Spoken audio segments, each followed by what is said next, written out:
प्रयाग में एक मुनि जिनका नाम है भरद्वाज, अद्भुत परिचय है, तापस है, तपस्वी है या कहें सम है। मन बिल्कुल उनके बश में है और दम कहे तो इंद्रियां, इनकी इंद्रियां भी बश में है। सम दम दया के भंडार है ये और परमारथ के पथ पे आने जाने वाले हैं। परमारथ पथ पथिक सुजान। प्रयाग में प्रत्येक वर्ष आपको पता होगा कि माघ के महीने में मेला लगता है। प्रत्येक वर्ष माघ के महीने में प्रयाग में मेला लगता है और इस मेले में भारत के ऋषि मुनि लोग जाकर एक मास वास करते हैं। एक बार पूरे भारत के ऋषि लोग वहां आकर वास किए और उसके बाद जैसे ही मेला पूर्ण हुआ तो सब ऋषि अपने अपने घर जाने लगे। तो जब ऋषि अपने घर जाने के लिए भरद्वाज जी से आज्ञा ले रहे थे तो भरद्वाज जी ने सबको आदेश दिया जाने का। चाहते तो थे रुक जाएं, लेकिन सबको आदेश दिया। लेकिन जब याज्ञवल्क्य जी आए और विदाई के लिए उन्होंने कहा कि महाराज मैं जा रहा हूं, तो भरद्वाज जी ने उनके पैर पकड़ लिए। क्यों? बोले याज्ञवल्क्य के मुनि परम विवेकी और भरद्वाज राखे पद टेकी। श्री याज्ञवल्क्य जी ऋषि जब जाने लगे तो भरद्वाज जी ने पैर पकड़ा। क्यों पकड़ा?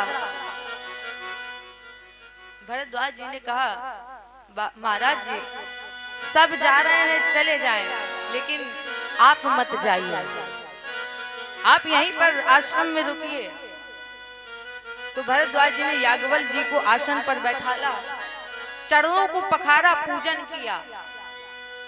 इसके बाद याज्ञवल्क्य जी ने भरद्वाज जी से पूछा एक बात बताओ कि तुमने मुझे ही क्यों रोका? इतने ऋषि थे, किसी को भी रोक लेते, मुझे क्यों रोका? रोकने का कारण क्या है? तब भरद्वाज जी ने कहा महाराज जी मेरे मन में एक प्रश्न है प्रभु। नाथ एक संशय बड़ मोरे। प्रभु मेरे मन में एक संशय है, लेकिन मुझे डर भी लग रहा है कि मुझे ये प्रश्न आपसे करना चाहिए कि नहीं करना चाहिए। याज्ञवल्क्य जी ने कहा कि पूछो क्या प्रश्न है तुम्हारा? तब भरद्वाज जी ने कहा महाराज जी मेरा प्रश्न है राम कवन प्रभु पूछो तोई। और सच्ची बात यह है कि यही भक्त का स्वभाव भी है। भक्त के मन में जो प्रश्न आता है, जो विचार आता है, तो अपने गुरु से जब मुख खोलेगा तो सबसे पहले वही प्रश्न निकलेगा जो उसके मन में होगा। सुनकर श्री याज्ञवल्क्य जी मुस्कुराने लगे और कहा आपको कोई संदेह भ्रम नहीं है? मैं जान गया। क्या जाने? चाहूं सुने राम गुण गूढ़ा। आप राम जी की गुण कथा सुनना चाहते हैं ना, इसलिए मूड बनकर प्रश्न किए हैं। जीवन में सदैव याद रखिए क्या कि गुरु से, किसी भी संत से और महात्मा से ऐसा प्रश्न करना चाहिए। सुनिएगा, गुरु से, किसी भी संत से और महात्मा से ऐसा प्रश्न करना चाहिए कि उसका उत्तर भगवान की कथा से प्रारंभ हो। उसका उत्तर भगवान की कथा से प्रारंभ हो, ना कि ऐसा प्रश्न पूछो कि कथा ही बंद हो जाए। ऐसा प्रश्न कभी नहीं करना चाहिए। आइए, एक चौपाई मन में आई है तो जरा उसको गुनगुना ले और आप भी कहिएगा क्या? बरसहि राम सुजस बरबारी। बरसहि राम सुजस बरसहि राम सुजस बरबारी।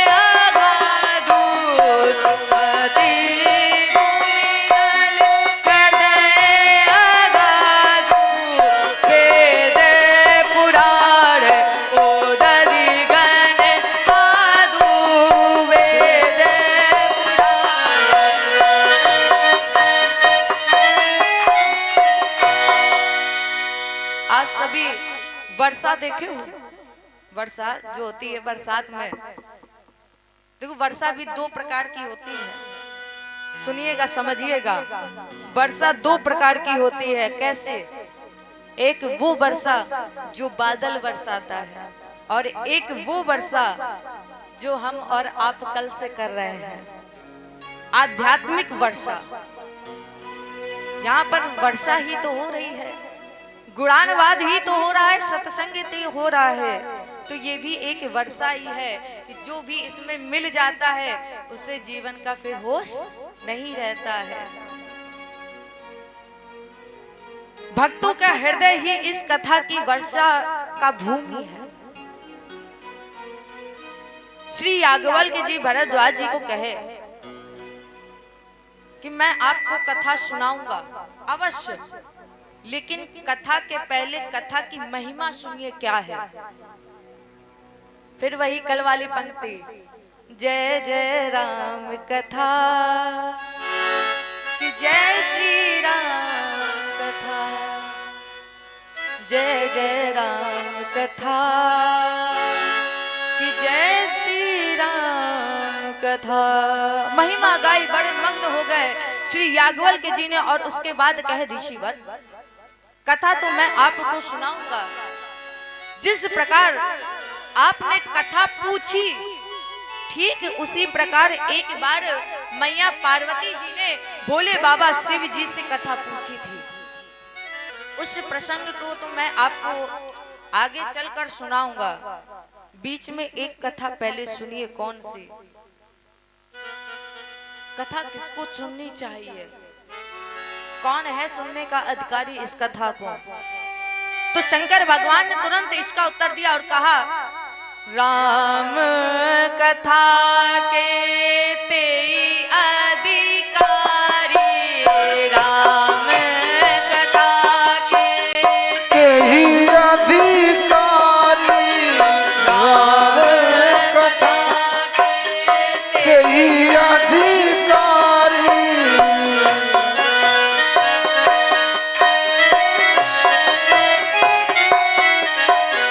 राम कथा के तेई अधिकारी, राम कथा के तेई अधिकारी। जिनके सत्संगत अति प्यारी, जिनके सत्संगति अति प्यारी। जिस व्यक्ति को, जिस जीव को सत्संग से प्रेम होता है, वही कथा सुनने का अधिकारी है। सोचने लगे कि ये कथा पूछे हैं, तो पहले ये पता किया जाए कि इनका मन सत्संग में लगता है कि नहीं लगता है। तो फिर याज्ञवल्क्य जी ने दूसरी कथा सुनाई। अब जब दूसरी कथा सुनाने लगे तो याज्ञवल्क्य जी ने सोचा कि अगर इनका मन नहीं लगेगा तो ये एकदम से टोक देंगे। महाराज जी एक बात बताओ, हमने आपको यहाँ पर राम कथा कहने के लिए बुलाया और आप भागवत जी की कथा कह रहे हैं, और अगर मन लगेगा सत्संग में तो वो प्रेम से व्यक्ति चुपचाप कथा को सुनेगा। दूसरी कथा प्रारंभ की और क्या कहते हैं, एक बार त्रेता ही, एक त्रेता युग माही, शंभु गए कुंभज ऋषि माही, शंभु गए कुंभज ऋषि माही। संगे सती जग जननी भवानी, संगे सती जग जननी भवानी। पूजे ऋषि अखिलेश्वर जानी, पूजे ऋषि अखिलेश्वर जानी। राम कथा बखानी, राम कथा मुनि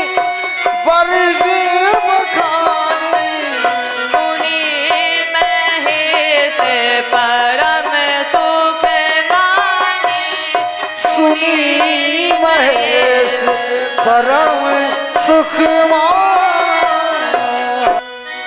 एक बार त्रेता युग में, देखो मानस में एक बार कई बार आया है।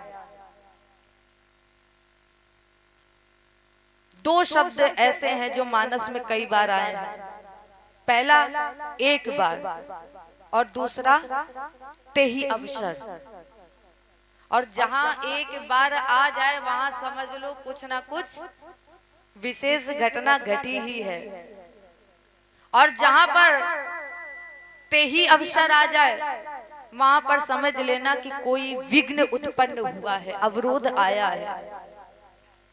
तो बाबा क्या कहते हैं, एक बार त्रेता युग माही, त्रेता युग नीचे उतर के आए और कहा दंडिका रण्य नासिका पंचवटी के बगल में अगस्त ऋषि जी की कुटिया है। मैया सती को साथ में लेकर बाबा अगस्त जी के पास पहुंचे। कथा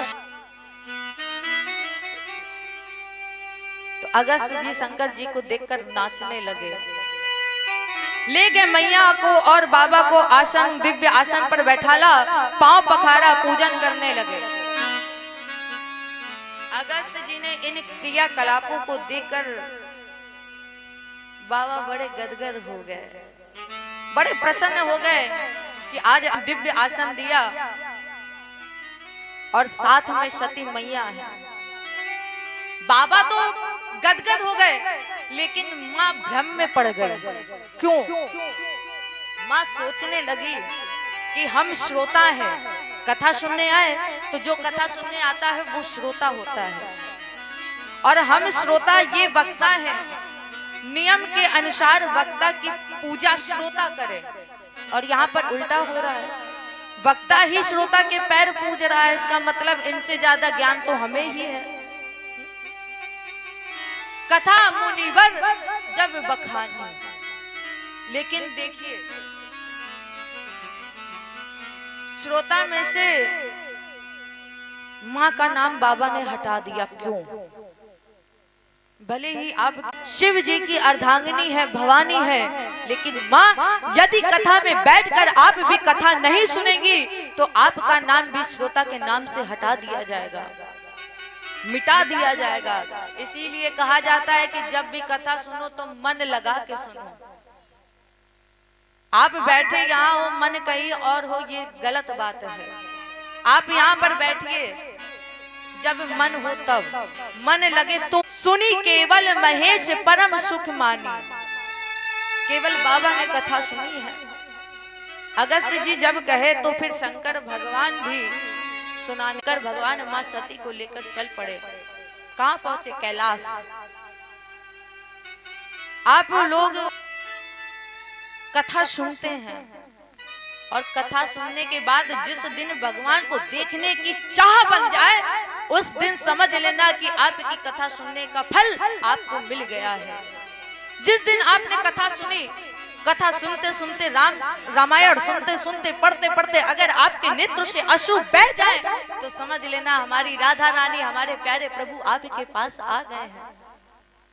जिस समय अश्रु बह जाए, शंकर भगवान कथा सुन के चले, ऊपर से त्रेता युग का समय है, राम जी का अवतार हुआ।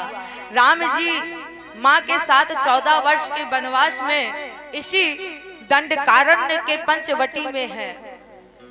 ठीक शंकर भगवान चले इधर से, रावण आकर मेरी माँ का हरण करके ले गया। राम जी लक्ष्मण जी के साथ सीता जी को ढूंढ रहे हैं तो मेरा जीवन और धन्य हो जाएगा। अब इन्होंने सोचा कि राम जी आए हैं, गुप्त रूप में आए हैं, कोई नहीं जानता है कि राम भगवान है, कोई भी नहीं जानता। देखो 24 अवतारों में 2 अवतार भगवान के सर्वश्रेष्ठ हैं, दोनों में एक अंतर है। जब भगवान कृष्ण इस धराधाम पर आए तो उन्होंने हर बार हर समय ये जताया है कि हम भगवान हैं, ले ही रखा कि हम भगवान हैं, किसी को पता नहीं चलने दिया। एक बार रावण जी ने जब तपस्या की तो रावण ने ब्रह्मा जी से वर मांगा, वर लिया था कि मेरी मृत्यु मनुष्य के हाथों ना हो। रावण मरण मनुज कर लाज जाचा। रावण ने वर मांगा कि मेरे मनुष्य के हाथों मृत्यु ना हो, इसलिए राम जी गुप्त रूप में आए, पता नहीं लगने दिया कि हम। और शंकर जी ने सोचा कहीं हम गए और इनका गुप्त रूप उजागर हो गया तो फिर रावण मारा नहीं जाएगा। इतना ही शंकर जी सोच रहे थे, तब तक भगवान ने अचानक देख लिया। क्या देखा? जी शंभु समय ते ही राम ही देखा, शंभु समय ते ही राम ने देखा, शंभु समय ते ही राम ही देखा, समय ते ही राम ही देखा, उपजा ही हति देता, बड़ी लोचन छवि सिंधु निहारी, बड़ी लोचन छवि चिन्हारी, तू सब जाने। जय सच्चिदानंद जग पावन, जय सच्चिदानंद जग अस कहीं चले हो मन, अस कहीं चले हो मनोज नसार। शंकर भगवान विचार करते जा रहे, तब तक अचानक शंभु समय ते ही राम ही देखा। परिणाम जैसे देखा, उपजा ही अति हर्षु विशेषा, अति हर्ष हुआ। अब शंकर जी देख रहे हैं कि राम जी नीचे रो रहे हैं, पत्नी का अपहरण हो गया। राम जी माँ के वियोग में रो रो कर घूम रहे हैं और रोते हुए राम जी को शंकर भगवान ऊपर देख रहे हैं। डमरू निकाला और डमरू निकाल कर नाचने लगे। अच्छा आप बताओ, कोई आपको मिले काफी समय बाद और आपका कोई प्रिय हो, वो आपके सामने रो रहा हो और आप उसके, वो तो गुस्साएगा ही, क्रोध करेगा। लेकिन शंकर भगवान देख रहे हैं कि मेरे प्यारे प्रभु रो रहे हैं, राम जी रो रहे हैं, और शंकर जी डमरू निकाल कर बजा कर नाचने लगे। ऐसा क्यों किया? अच्छा ये आप बताओ, क्या ये ठीक है? क्या ये ठीक बात है कि शंकर जी रोए कोई रोए? आप बताओ, आप अगर किसी के सामने रो रहे, कोई आपके सामने हंस दे तो आप क्या करोगे? और शंकर जी नाच रहे हैं, क्यों नाच रहे हैं? क्यों किया ऐसा? सब ते कठिन जाति अपमाना। शंकर भगवान ऐसे नहीं नाच रहे हैं, ये तो सब जानते हैं कि ये लीला चल रही है। मेरे रहे हैं जैसे बाबा ने राम जी को रोते हुए देखा, समझ गए। क्या समझे? कि थोड़ी देर बाद जब ये जाएंगे, इनकी माँ का जब हरण होगा तो भगवान चलते चलते पहुंचेंगे कहाँ? जटायु के पास। जटायु के पास थोड़ी देर रहेंगे, फिर पहुंचेंगे, आगे गति प्रदान करेंगे, फिर पहुंचेंगे कबंध के पास। उनके पास पहुंचने के बाद फिर आगे चलेंगे तो फिर पहुंचेंगे कहाँ? जहां मैया शबरी क्षण प्रतिक्षण। इसके बाद जब शबरी के आश्रम पर रुकेंगे, फिर आगे चल के पहुंचेंगे पंपा सरोवर। इसके बाद नारद जी से सत्संग करेंगे, और नारद जी से सत्संग करने के बाद वो अवसर आएगा। कौन सा अवसर? जब मैं खुद स्वयं हनुमान बनकर राम जी के बीच में जाऊंगा। आज वो अवसर आ रहा है, भोले बाबा इसलिए नाच रहे हैं। हे सच्चिदानंद भगवान, जय जयकार करने लगे। जैसे ही जय जय माँ को लेकर चल पड़े। सीता मैया मन ही मन में सोच रही है, सती मैया मन ही मन में सोच रही कि इनको हुआ क्या है। शंकर भगवान उनके गुणगान गा रहे हैं जो अपनी पत्नी के लिए रो रहा है। ये तो सच्चिदानंद है, और अगर ये पत्नी के लिए रो रहे हैं तो फिर ये सच्चिदानंद कैसे हो गए? रहेंगे तो रोएंगे। तो परमानंद तो अवस्थित है, जब वो अवस्थित है तो फिर पत्नी के लिए क्यों रोएगा? अब सती जी भ्रम में पड़ी है कि इसका मतलब ये सच्चिदानंद नहीं है, ये मनुष्य है, ये जीव है। इनके मन में विश्वास नहीं है, इनके मन को सहज विश्वास नहीं हुआ, तो शंकर भगवान ने अनेक प्रकार से समझाया। जिनकी कथा अगस्त जी ने सुनाई, जिस राम जी की, ये मेरे वही इष्ट प्रभु श्री राम है, प्रणाम करो। लेकिन माँ ने प्रणाम नहीं किया। बाबा अनेक प्रकार से माँ सती को समझा रहे हैं, लेकिन मैया सती नहीं मानी। तो बाबा बोले, जो तुम्हारे मन अति संदेहु तो कीन जाई परीक्षा लेहु। यदि आप कहेंगे नहीं और अगर ये ब्रह्म है तो फिर ये मुझे पहचान जाएंगे। अब सती मैया सती का रूप बनाकर आगे आगे चल रही है। जैसे ही वन में राम जी के आगे आगे चलने लगी तो लक्ष्मण जी ने देखा सीता का रूप बना है, पीछे से बिल्कुल सीता ही दिख रही थी। लक्ष्मण जी ने सोचा कि ये सीता लग रही है लेकिन सीता है नहीं। मैया क्यों? क्योंकि कभी भी मेरी भाभी सीता राम जी के आगे नहीं चली है। पहचान गए लक्ष्मण जी, और जैसे ही सीता जी राम जी के पास आए, राम जी सीता जी को प्रणाम करने लगे, सती जी को प्रणाम करने लगे। और जैसे ही प्रणाम करने लगे तो लक्ष्मण जी ने कहा, भैया एक बात बताओ, आपको पता है ये नकली है, ये सीता नहीं है, ये भाभी नहीं है मेरी, आप इन्हें प्रणाम क्यों कर रहे हो?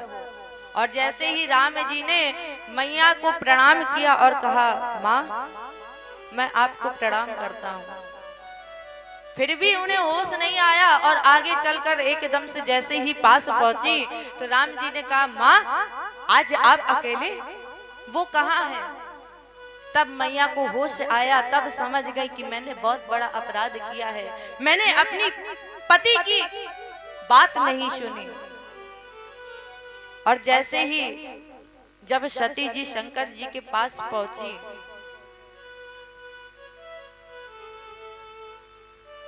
शंकर जी ने पूछा कि परीक्षा ले आई, कर ली परीक्षा? अब सती जी क्या कहें, उनके मुंह से शब्द ही नहीं निकल रहा। शंकर जी ने कहा, ये बताइए आपने परीक्षण किया कि नहीं किया? लीन ही परीक्षा कवन विधि, कहूं सत्य सब बात। क्या पूछा? परीक्षण तो किया ही होगा, क्योंकि आप गई हो, हमने कहा परीक्षण कर लो, तो आपके मन में संदेह था तो आपने परीक्षण किया है। तो माँ देवी आप बताइए सत्य सत्य कि आपने परीक्षण में क्या किया? अब देखो ये माया का रूप रख के गई थी, और जब ये माया का रूप रख के गई तो फिर ये माया में ही बंध गई। सती जी ना चाहते हुए भी बोले बाबा से झूठ कह बैठी। क्या कहा है सती जी ने? कछु न परीक्षा लीनी गोसाई, कीन प्रणाम तुम्हारी ही नाई। माँ ने कहा, प्रभु मैंने परीक्षण नहीं किया, बाबा को भरोसा नहीं हुआ। क्यों नहीं हुआ? क्योंकि जब मैंने इतना समझाया तब ये समझी नहीं, और रास्ते में ऐसे कौन से गुरु मिल गए जो 2 मिनट में ही समझ के लौट आए। इतना समझाने के बाद नहीं समझी तो फिर आपने क्या? पास जाकर प्रणाम करके आई। शंकर जी को भरोसा नहीं हुआ, शंकर जी ध्यान में चले गए, और ध्यान में जाकर भोले बाबा ने सब देख लिया। तब शंकर देखे उधरी ध्याना, सती जो कीन चरित सब जाना।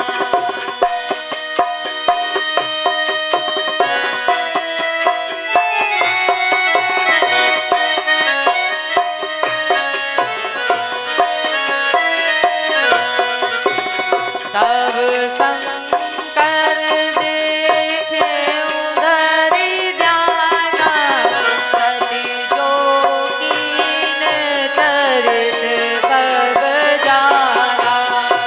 तब शंकर देखे उधरी ध्याना, सती जो कीन चरित सब जाना। बाबा ध्यान में गए और जाकर शिव जी ने सब देख लिया। इतना बड़ा अपराध, इतना होने के बाद भी शंकर शिव मां सती का कोई अपराध नहीं मानते थे। मां सती का कोई अपमान नहीं मानते थे। क्यों? क्योंकि ये इन्होंने स्वयं नहीं कहा है, माया ने कहलवाया है इनसे। जिस माया ने प्रेरित करके मेरे सती के मुंह से झूठ कहलवाया, क्योंकि मैं जानता हूं कि मेरी सती मुझसे झूठ नहीं बोलती, ये माया ने कहलवाया है। अर्थात मेरी सती का कोई अपराध नहीं है। फिर अब क्या करूं? सती ने मां का रूप बनाया, इसलिए आज के बाद सती मेरे लिए मां के समान है। त्याग नहीं कर सकता क्योंकि ये प्रिय है। इनके साथ गृहस्थ जीवन का अब निर्वहन भी नहीं कर सकता। क्या चरणों का स्मरण किया, मन में संकल्प लिया कि आज के बाद मेरे इस शरीर से सती का भेद नहीं है। बाबा ने त्याग, यद्यपि न कहूं त्रिपुर आरती। शंकर भगवान ने एक बार भी नहीं बताया कि क्या हुआ है, मैंने क्या प्रण लिया, नहीं बताया। जब शंकर भगवान ने नहीं कहा, नहीं बताया, कई बार पूछने के बाद भी सती जी शंकर जी मौन है, कुछ कह नहीं रहे। देखो राजन, जीवन में कभी भी कोई भी ऐसा व्यवहार नहीं करना चाहिए जिससे सामने वाले को मौन होना पड़ जाए। कभी किसी के सामने ऐसा व्यवहार नहीं करना चाहिए जिससे लोगों का दिल दुख जाए, क्योंकि ये जीवन बेशकीमती है। टूटने में दो क्षण नहीं लगता है। आप क्या बोल दें और फिर उसके बाद आपको पछतावा हो। क्यों कह रहा हूं मैं ऐसा, क्यों कह रही हूं, सुनिएगा। इसका उदाहरण पूज्यपाद गोस्वामी जी ने यहाँ पर रखा है।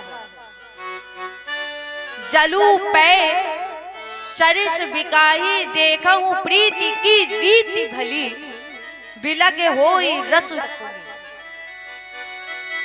पे कहते हैं दूध को। जिस तरह पानी दूध में जाने के बाद जब आप दूध में पानी मिलाते हो तो पानी भी दूध बन जाता है, उसी प्रकार एक भक्त होता है। जब वो परमात्मा में लीन हो जाता है, फिर उस संसार में जो कहता है फिर वो सुनता नहीं है, उसको कुछ समझ में नहीं आता है। एक बात हमेशा याद रखिएगा। कौन सी बात?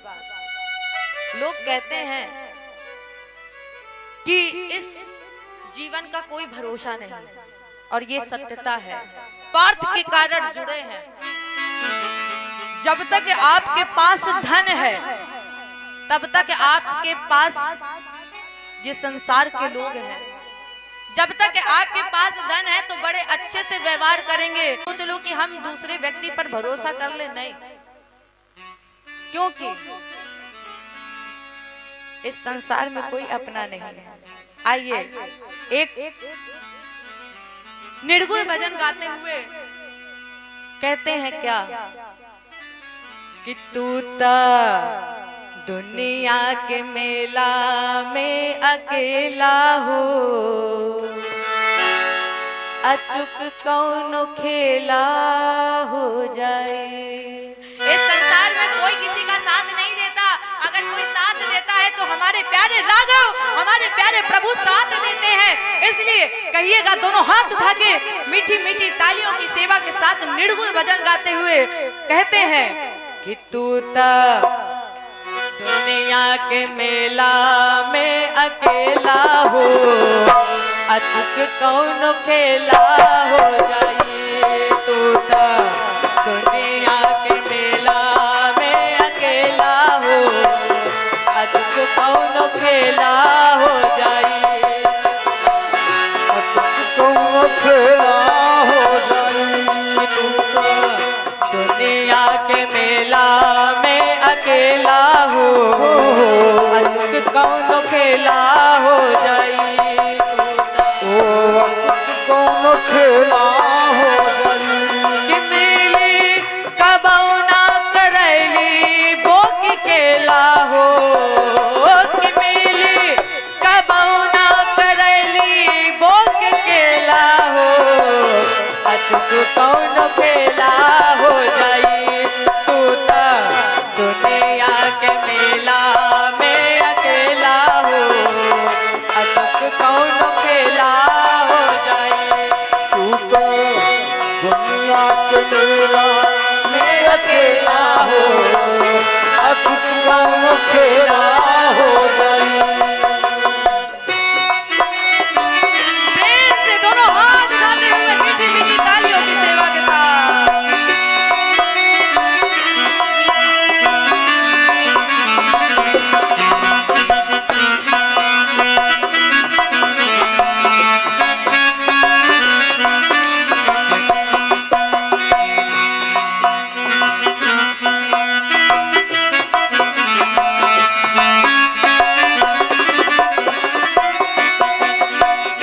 जाने के जीवन नाथ दस शीस हंता,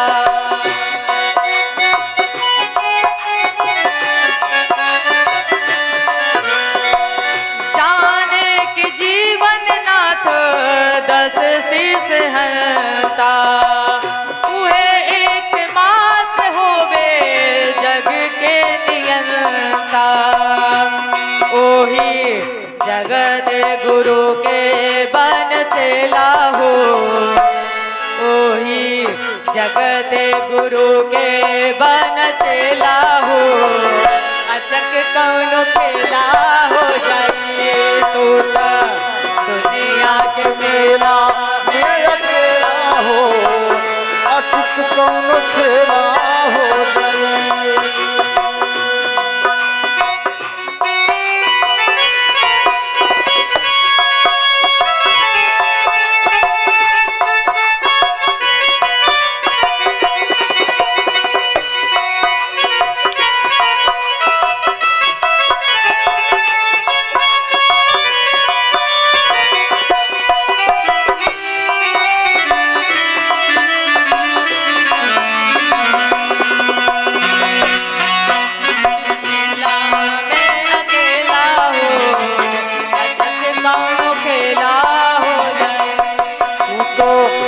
दुनिया के मेला में अकेला हो, अचूक कौनो खेला हो जाई।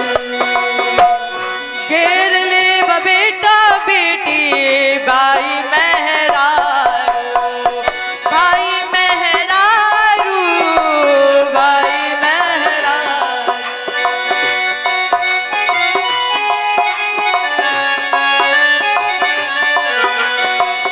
माया में बजारू धैला तू बेचारू, तू बेचारू, तू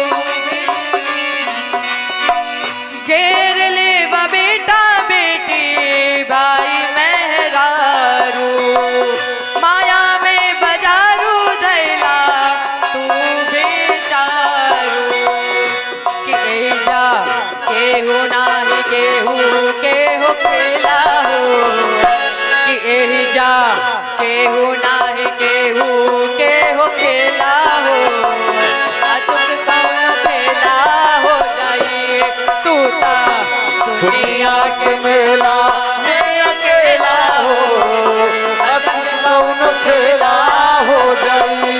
तू तो दुनिया के मेला में अकेला हो, अचूक कौनो खेला हो जाई।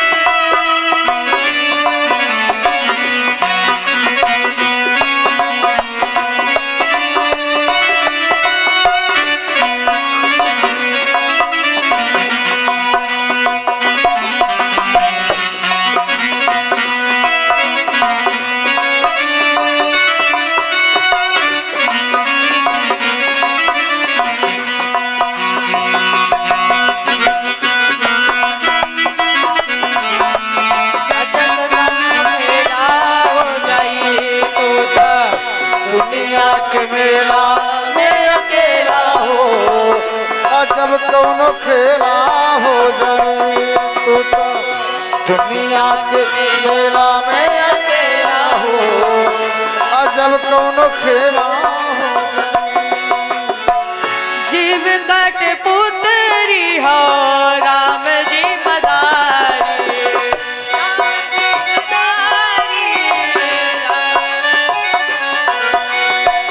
जीव कट पुतरी हो राम जी मदारी, पूजन चह सुतौने होला रे शिकारी।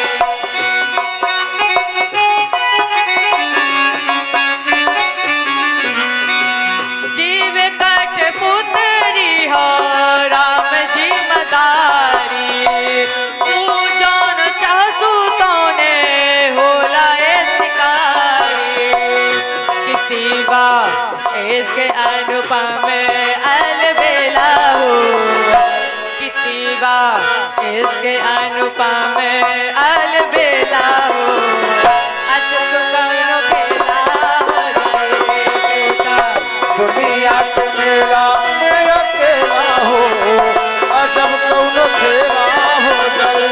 तू तो दुनिया के मेला में अकेला हो, जब कौनो खेला हो जाए।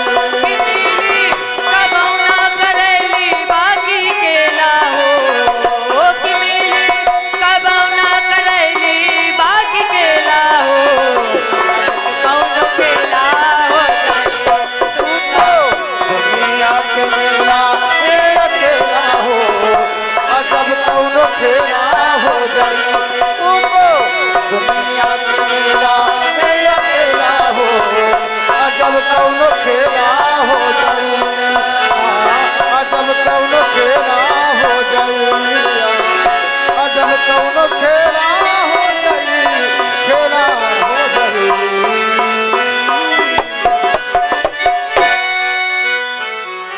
कि तू ता दुनिया के मेला में अकेला हो, अचक कौनो खेला हो जाए।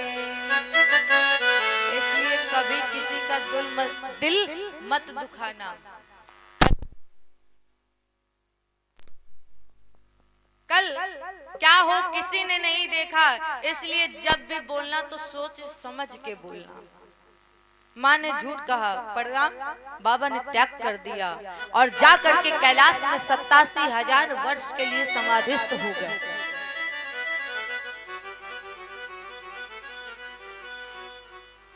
हर जीव का अपना एक सहज स्वरूप है।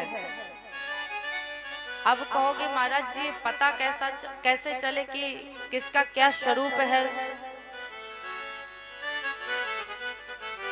एक बार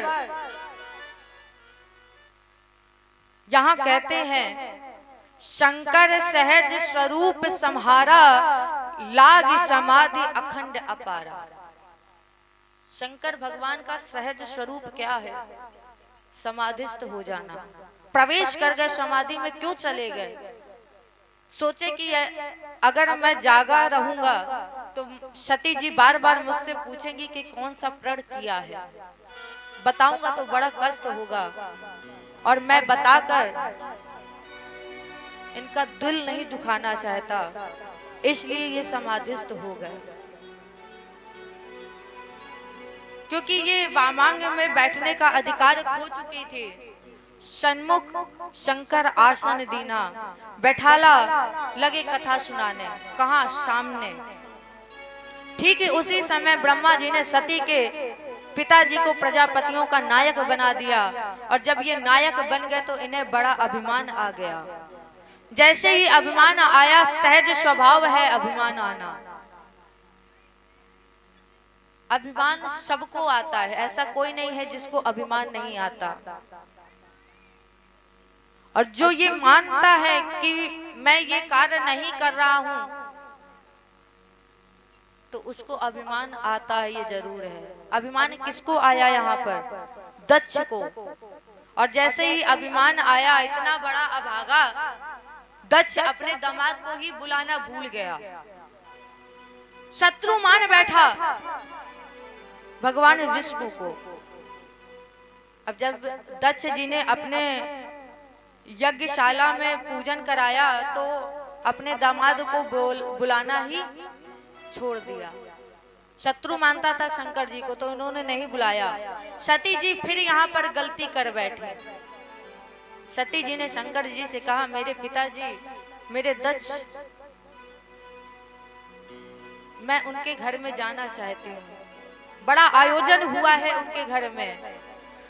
और जैसे ही शंकर भगवान से सती जी ने कहा, शंकर जी ने फिर मना किया, समझाया, फिर भी सती जी नहीं माने। और जैसे ही सती जी पहुंची कहां पर, पिता भवन जब गई भवानी, दक्ष त्रास काहू न सम्मानी। कोई सम्मान नहीं, अपने बच्चों का त्याग नहीं कर सकती। माँ ने जैसे ही देखा कि मेरी बेटी आई है, दौड़कर हृदय से लगा लिया। सती की माँ कहती, बेटी, तुम्हारे पिता की मति बावली हो गई है। कोई अपनी बिटिया से बैर करता है। और जब बहनें मिली तो माता के मिलने के बाद बहनें मिली तो सती जी आगे बढ़ी और माँ से कहा, माँ मैं यज्ञ की परिक्रमा लगा लूं। और जैसे ही परिक्रमा लगा रही थी कि चारों तरफ सती जी की दृष्टि पहुंची, देखा सती जी ने कि मेरे पति का कोई आसन नहीं, कोई ऐसा स्थान, कोई आसन नहीं दिया गया मेरे पति को। तो हुआ कि मैंने एक बार फिर और अपराध किया है। और इस अपराध की वजह से सती जी को बड़ा क्रोध आया और अग्निकुंड में जाकर खुद को भस्म कर लिया। भस्म हुई उससे पहले सती जी ने किसे बुलाया है? मेरी माँ मरते समय क्या कह गई, क्या किया है माँ ने? सती मरत हर्षण वर मांगा, जन्म जन्म शिव पद अनुरागा। मरते समय सती जी ने राम जी को बुलाया, शंकर जी को नहीं बुलाया। मरते समय राम जी को बुलाया, शंकर जी को नहीं बुलाया। क्यों? जानती है कि मेरा बाबा मेरा त्याग कर चुके हैं, अब मुझे स्वीकार नहीं करेंगे, स्वीकार करने वाले नहीं, इसलिए राम जी को बुलाया। और इनका एक कारण और, जानती हैं कि मैंने राम जी का परीक्षण किया है, मैंने अपराध राम के प्रति किया है, और जब तक मुझे राम जी क्षमा नहीं करेंगे मेरे बाबा मुझे स्वीकार नहीं करेंगे। दूसरी बात, जीवन हम आज्ञा का पालन करें। और एक बात हमेशा याद रखना, आप भले चाहे जितने तीर्थ कर ले, चाहे जितने मंदिरों में घूम ले, जब तक आपके माता पिता आपसे प्रसन्न नहीं है तो आपका तीर्थ में जाना व्यर्थ है, मंदिरों में जाना व्यर्थ है। आप चाहे जितने भगवान को प्रसन्न करने में लग जाओ, जब तक तुम्हारे माता पिता तुमसे खुश नहीं है तो भगवान भी खुश होने वाला पिता। उससे बड़ा ना तो कोई गुरु है, ना ही कोई संत है, ना ही कोई भगवान है। अगर भगवान है सबसे पहले तो वो है माता पिता। आपने जिस दिन माता पिता की सेवा की, आपने माता पिता की आज्ञा का पालन किया, उस दिन आपको दर दर भटकने की जरूरत नहीं पड़ेगी, भगवान स्वयं आपके पास आएंगे। एक बार सेवा करके तो देखिए, एक बार आज्ञा का पालन करके देखिए। सती माँ जानती हैं शंकर भगवान राम की हर आज्ञा को मानते हैं, हर आज्ञा का। राम जी से कहा, प्रभु मुझे एक वरदान चाहिए, क्या इस जन्म में जो अपराध मुझसे हुआ है वो मुझसे अपराध कभी ना हो। मैंने अपने पति के वचनों पर विश्वास नहीं किया, इसलिए प्रभु मैं चाहती हूँ आप अगले जन्म में मुझे उनकी अर्धांगिनी बनाए। राम जी ने कहा तथास्तु। लेकिन भवानी एक बात बताइए, क्या इस जन्म में तो आप दक्ष की बेटी बनी है, तो क्या फिर आपको दक्ष की बेटी बना दे? इस जन्म में आप दक्ष की बेटी बनी तो फिर बताइए आपको दक्ष की बेटी बना दे? सती जी बोली, नहीं नहीं, तुम पत्थर की बेटी बना देना, लेकिन इस दक्ष की बेटी मत बनाना। क्यों? इसी दक्ष की वजह से आज मुझे अपना ये शरीर त्याग करना पड़ रहा है, मुझे पत्थर की बेटी बना देना, हिमालय की बेटी बना देना, लेकिन दक्ष की बेटी नहीं बनाना। बाबा कहते हैं तेई कारण हिमगिरि ग्रह जाई, कारण हिमगिरि ग्रह जाई, तेई कारण हिमगिरि ग्रह जाई, तेई कारण हिमगिरि ग्रह जाई, जन्मे पार्वती तन पाई, जननी पार्वती तन पाई, तेहि कारण हिमगिरि ग्रह जाई, जन्मे पार्वती तन पाई। इसी कारण सती मैया का अगला जन्म हिमाचल महाराज के घर में पार्वती जी के रूप में हुआ। आइए एक बार भाव श्रद्धा के साथ कहते हैं क्या, जय बोलिए पार्वती मैया की। संख्या के हिसाब से आवाज थोड़ी कम है ना। शंकर के इतनी संख्या होने के बावजूद भी इतनी कम आवाज, ऐसा लग रहा है कि आपको कथा अच्छी नहीं लग रही। तो एक बार जोर से कहिए मैया पार्वती जी की, पार्वती मैया की। और जैसे ही माँ का जन्म हुआ नारद जी चले आए कहां, हिमालय के घर। हिमाचल ने खूब स्वागत किया, पांव पखारा, पूरे घर में छिड़कावाया और पार्वती को बुलाकर हिमाचल जी ने कहा कि नारद जी मेरी बेटी का हाथ देखिए और बताइए कि मेरी बेटी में कौन से अवगुण है, कौन से दोष हैं। अब जैसे ही नारद जी ने मैया पार्वती जी का हाथ लिया, अब कोई दोष हो तब तो दोष बताए। जब मैया पार्वती जी के हाथ को देखा कोई दोष ही नहीं, तो नारद जी ने कहा आपकी बेटी का नाम उमा, अंबिका, भवानी है, ये समस्त सद्गुणों की खान है। आपकी बेटी के कारण आपकी कीर्ति बढ़ेगी, संसार की स्त्रियां आपकी बेटी के नाम का स्मरण करके पात्र व्रत धर्म का पालन करेंगे, इसका सौभाग्य सदा अचल रहेगा। इतना बढ़िया बढ़िया बताते गए नारद जी। हिमाचल जी ने कहा बाबा मैं तो आपसे दोष पूछ रहा था और आप तो अच्छाई बता रहे हो। अरे आप दोष बताइए, क्यों? अगर इसके दोष मुझे पता चलेंगे तो मैं इसके दोष को सुधार सकता हूँ। नारद जी ने कहा बाबा, हिमाचल जी ने कहा बताइए। नारद जी ने कहा पहला दोष अगुण होगा।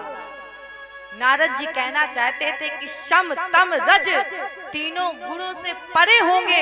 हिमाचल जी समझ लिया बता रहे और हिमाचल जी गलत में ले रहे। वो कह रहे हैं कि जी ने कहा उनके माता पिता नहीं होंगे, उदासीन होगा, विशाल जटाएं होंगी, जोगी होगा, अमंगल वेश होगा, मिल ही परिहस्त असी रेख। इधर हिमाचल जी, मैना जी और इधर पार्वती जी तीनों बैठकर रो रही हैं, रोने लगी। परंतु इनके रोने का कारण अलग है। दशा एक समछब बिलगाना, दशा एक है और मेरी बेटी के भाग्य में ऐसा पति लिख दिया, वो इसलिए रो रही हैं। और मैया पार्वती जी प्रसन्नता में रो रही हैं। राम जी ने जो मुझे वरदान दिया था वो पूर्ण होने जा रहा है। नारद जी इधर, हिमाचल जी ने धीरे से कहा बाबा ऐसा कोई उपाय है जिससे दूल्हा ही बदल जाए?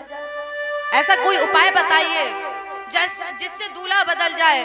सुनते ही नारद जी आवेश में आ गए और कहा, कहे मुनीश हिमवंत सुनो, जो विधि लिखा लिलहार, देव दनुज नर नाग मुनि को न में निहार।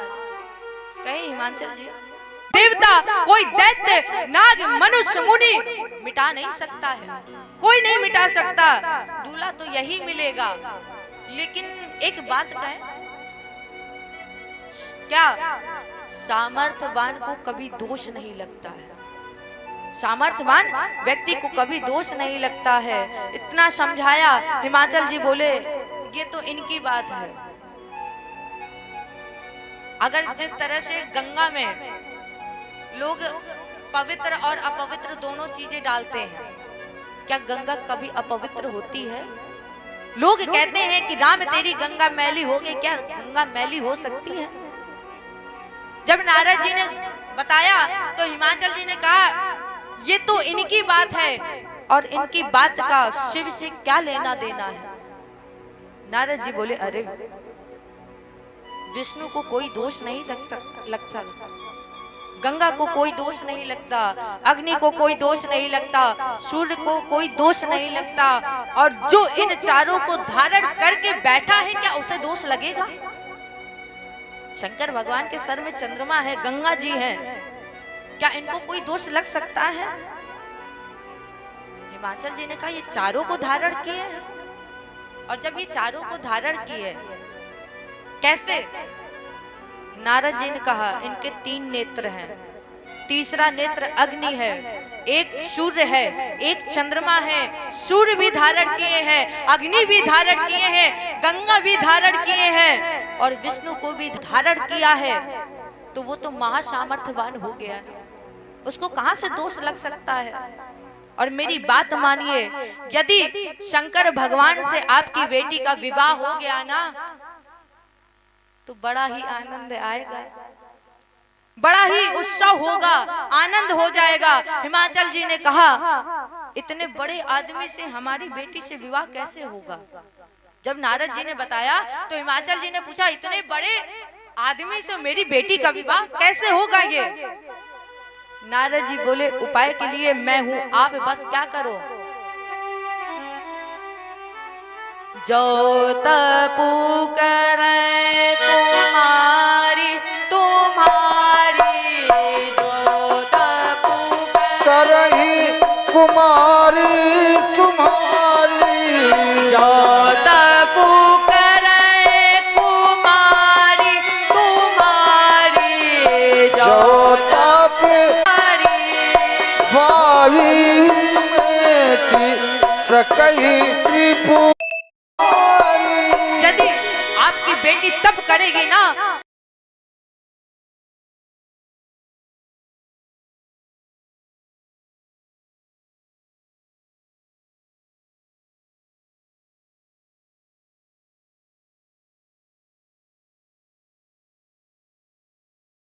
नहीं है, जैसे ही माँ ने सुना कि तप करना है तो मैया के लिए चल पड़ी। और जैसे ही मैया पार्वती जी ने तप किया, आकाशवाणी हुई और कहा माँ देखो, जब आकाशवाणी हुई तो इनको आकाशवाणी ने एक नया नाम दिया है। कौन सा? भवानी का। अस तप काहू न कीन भवानी। अभी पार्वती जी भवानी नहीं बनी है। भवानी का मतलब क्या है? भवानी का मतलब है भव की अर्धांगिनी। आकाशवाणी हुई कि आपको पति शिव रूप में, शिव पति के रूप में मिलेंगे, इसलिए जब आपके पिता आपको लेने आए तो आप उनके साथ चली जाइएगा।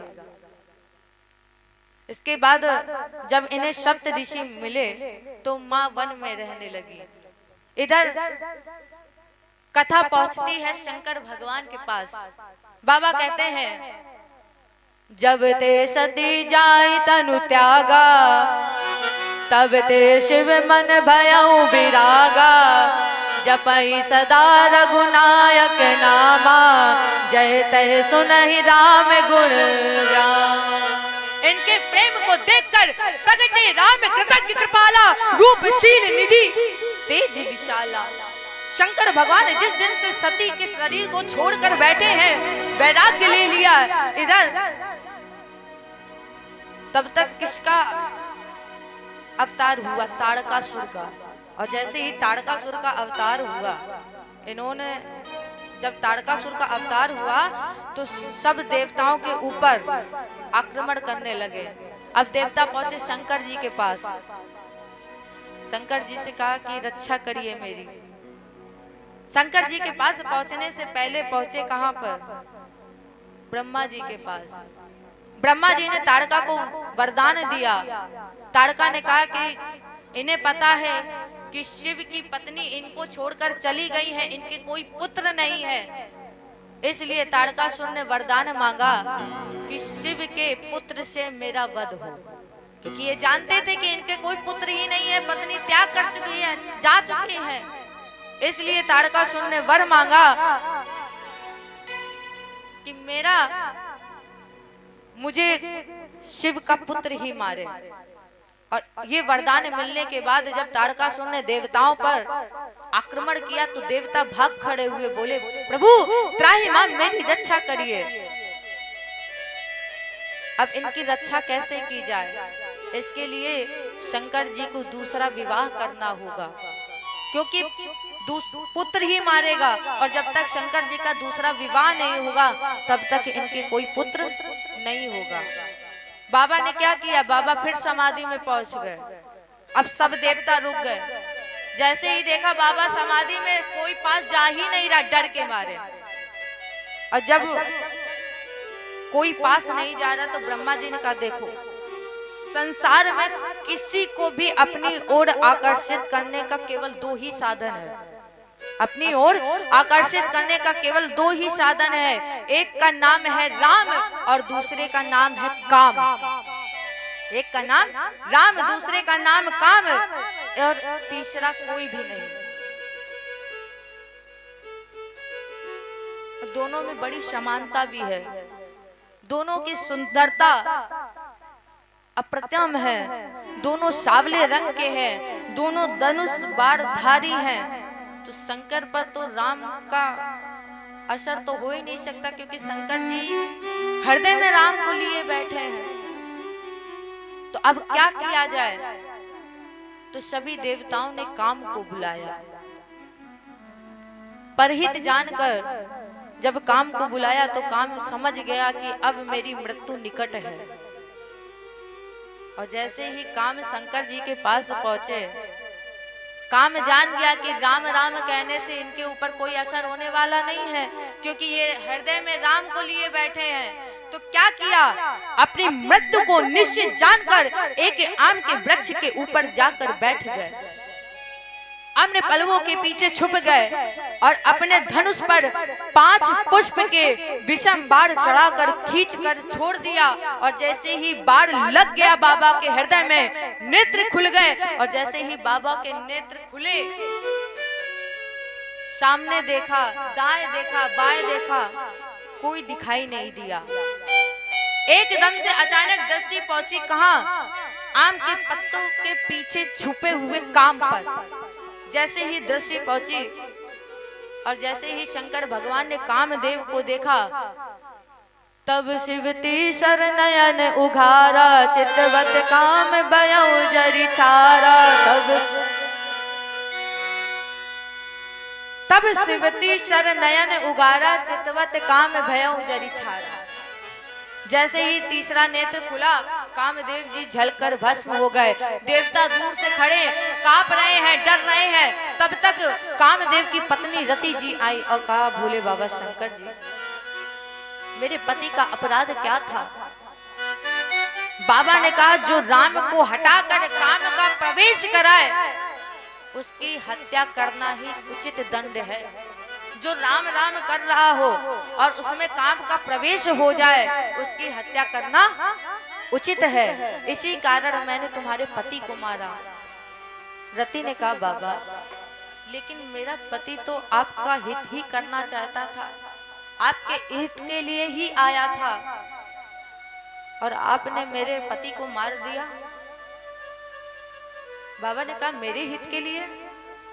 रति जी ने कहा, हाँ, आपने जो राम जी को वरदान दिया था, उसी वरदान को याद दिलाने के लिए मेरे पति कामदेव जी आए थे। बाबा ने कहा, चलो कोई बात नहीं, अब तो चले गए, अब क्या फायदा कुछ कहने से। आज के बाद तुम्हारे पति का नाम अनंग होगा। अनंग मतलब बिना शरीर का, उसका वास सब में होगा। उसी दिन से काम का वास हमारे रक्त की धमनियों में हो गया। रति ने कहा कि हमको कब मिलेंगे? तब बाबा ने कहा, चौपाई में कहा, जब यदुवंश कृष्ण अवतारा, जब यदुवंश अवतारा, जब यदुवंश कृष्ण अवतारा,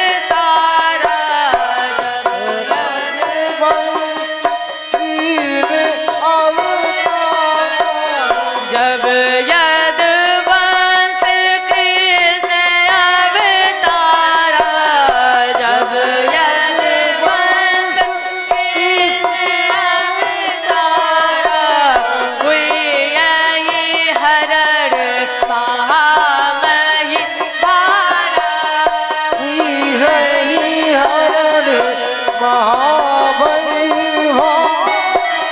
तब कृष्ण तनय हुई यही पति कोरा, तब कृष्ण तनय हुई है पति तोरा, वचन अन्यथा होए न मोरा, वचन अन्यथा होई न मोरा।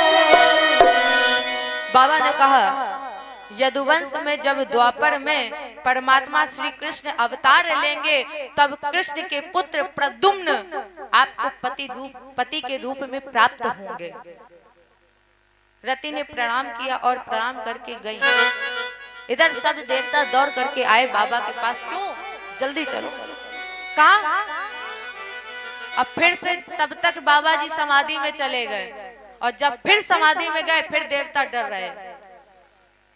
और जैसे ही ये डरे, क्योंकि शंकर भगवान के सामने अच्छे अच्छे देवताओं की भाषा बदल जाती है, अच्छे अच्छे देवता बदल जाते हैं। आइए एक बार भोले बाबा की जयकार लगाते हैं। जय बोले शंकर भगवान की जय।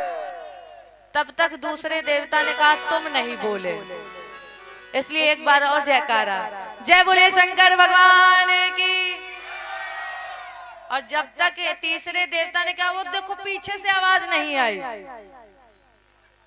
इसलिए एक बार और सब मिलके जय बोलिए शंकर भगवान की जय। जय बोलिए गंगाधर भगवान की जय। जय बोलिए विश्वनाथ भगवान की जय। और जैसे ही सारे देवता जय जयकार करने लगे, डर तो छुपा ही है। इधर जब एक साथ मिलकर सारे देवता गाने लगे और कहने लगे, बाबा शंकर तेरी जटा में बहती है गंगाधारा,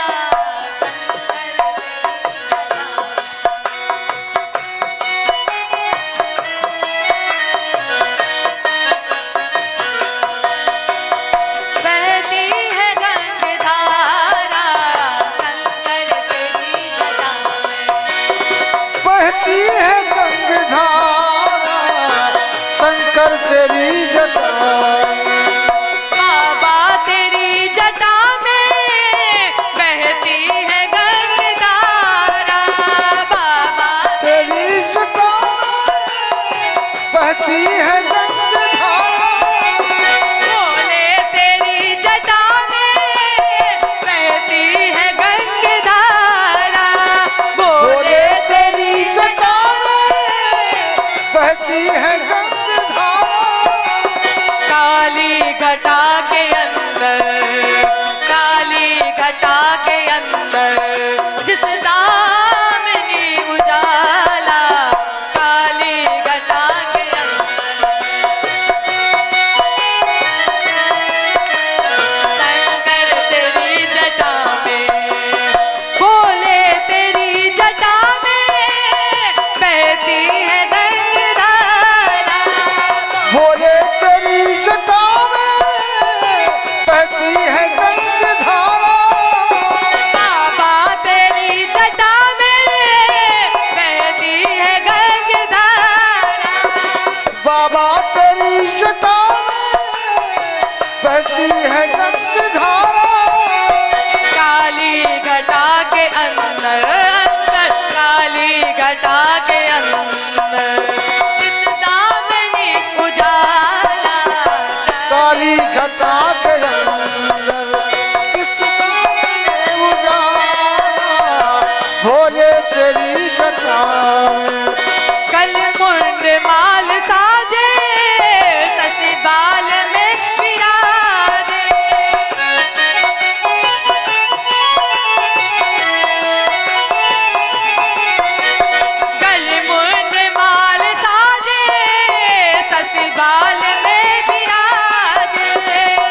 मुंड माल साजे बसिभाल पे बिराजे डमरू निनाद बाजे बाजे डमरू निनाद बाजे कर में त्रिशूल धारा डमरू निनाद बाजे कर में त्रिशूल धारा शंकर तेरी जटा में शंकर तेरी जटा में बहती है गंगाधारा शंकर तेरी जटा में बहती है गंगाधारा बोले तेरी जटा में बहती है गंगाधारा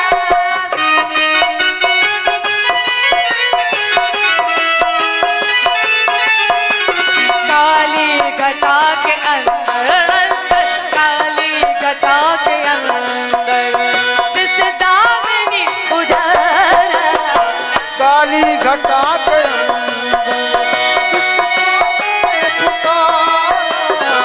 भोले तेरी जटा में बहती है गंगाधारा भोले तेरी जटा में मृग शर्म बसन धारी बसराज पे सवारी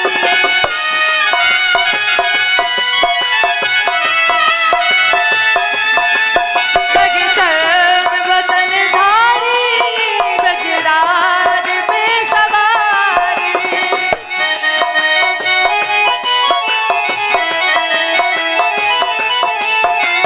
निज भक्त दुख हारी हारी निज भक्त दुख हारी कैलाश में बिहारा निज दुख हारी कैलाश में बिहारा पर तेरी जटा में ओ भोले तेरी जटा में बहती है गंगाधारा शंकर तेरी जटा में शंकर तेरी जटा में सोले तेरी जटा में बाबा तेरी जटा में बहती है गंगाधारा शंकर तेरी जटा में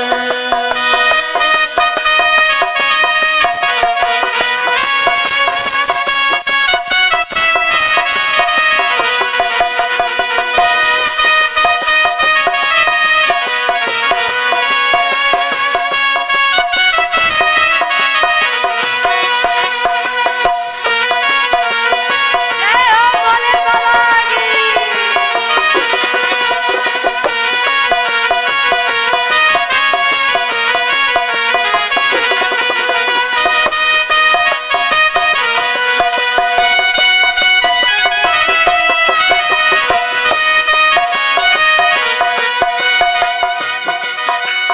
शिव नाम जो उचारे सब पाप दोष हारे सब पाप को सहारे सब पाप को सहारे शिव नाम जो उचारे सब पाप दोष हारे सब पाप को सहारे सब पाप को सहारे ब्रह्मानंद न विसारे विसारे ब्रह्मानंद न विसारे भव सिंधु पार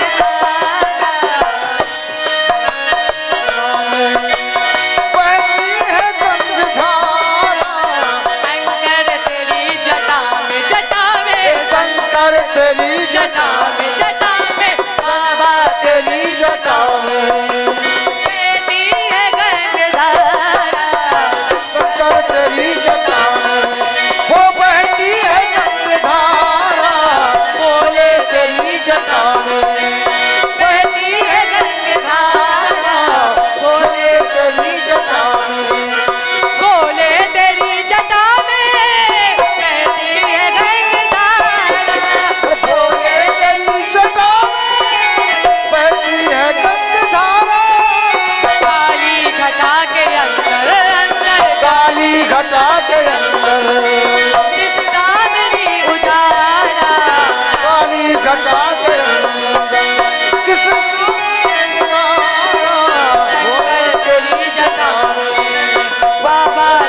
तेरी जटा में बहती है गंगाधारा, भोले तेरी जटा में वो बहती है गंगाधारा, भोले तेरी जटा में, हाँ भोले तेरी जटा में, हो भोले तेरी जटा में, हो भोले तेरी जटा में। बहती है गंगाधारा, शंकर तेरी जटा,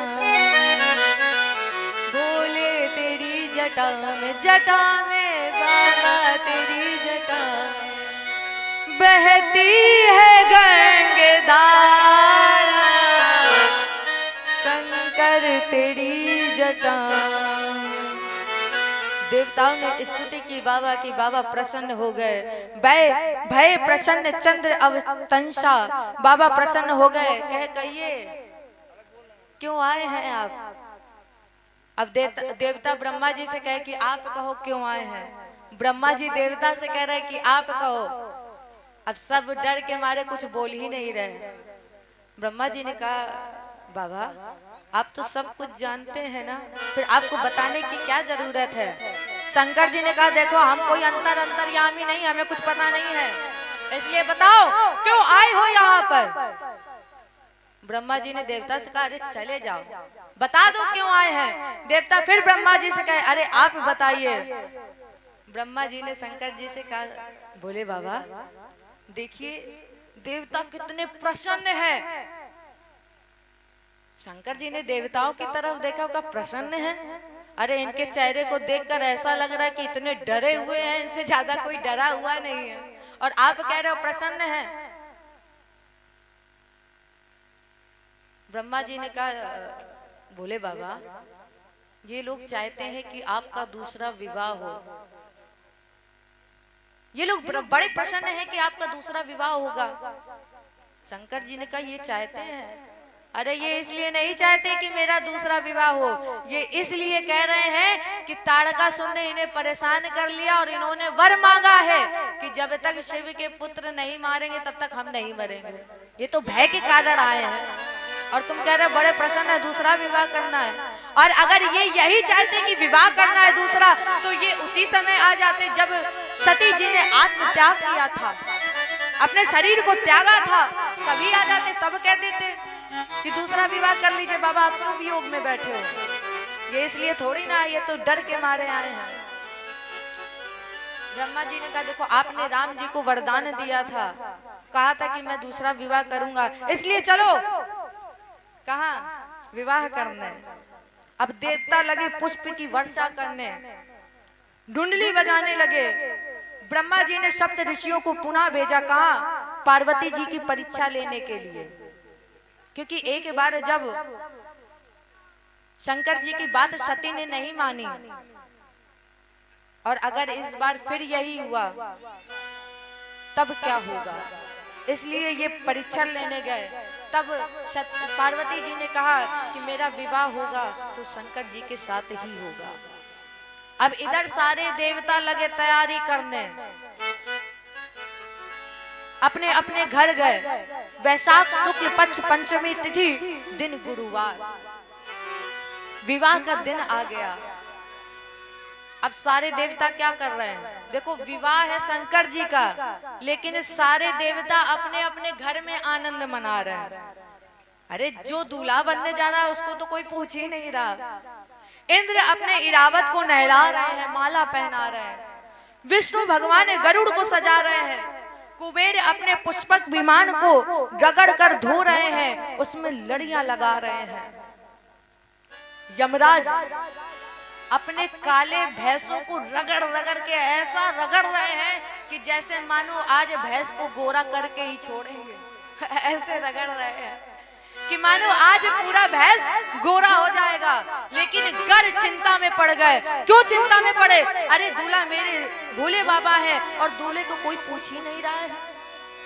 तो दो गढ़ है। कौन दो गढ़? नंदी और भृंगी।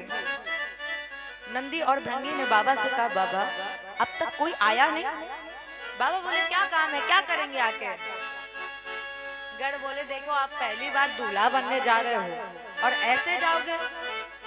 अरे किसी ना किसी को तो आना चाहिए, आपको सजाने के लिए आना चाहिए, आप जिस वाहन पे बैठो उसको सजाने के लिए आना चाहिए। तो बाबा ने कहा इसकी कोई जरूरत नहीं, तो गढ़ों ने कहा क्यों ना बाबा हम ही आपको तैयार कर दें, क्यों ना हम ही आपको सजा दें। और जब कोई मन से सजाने वाला मिल जाए तब तो कुछ बात ही अलग है, तब वो इतना सुंदर श्रृंगार करेगा। और जैसे ही गढ़ मेरे भोले बाबा को सजाने लगे तो गोस्वामी तुलसीदास जी कहते हैं, क्या कहते हैं, कैसे सजाया है बाबा को गढ़ ने। सबई शंभुगढ़ करई संगारा, जटा मुकुट और मोर समारा। सबई शंभुगढ़ करई संगारा, सबई शंभुगढ़ करई संगारा, जटा मुकुट और मोर सवारा।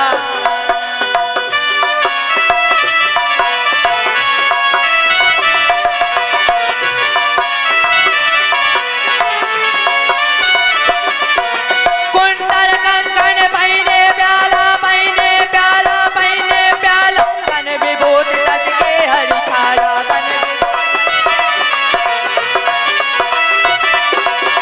कटी ललट सिर सुंदर गंगा, नयन तीन उपवीर भुजंगा।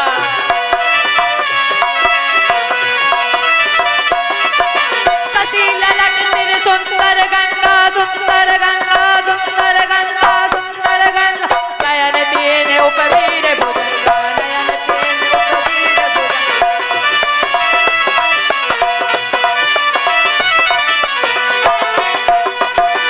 बाबा बैठ गए, गढ़ लगे सजाने।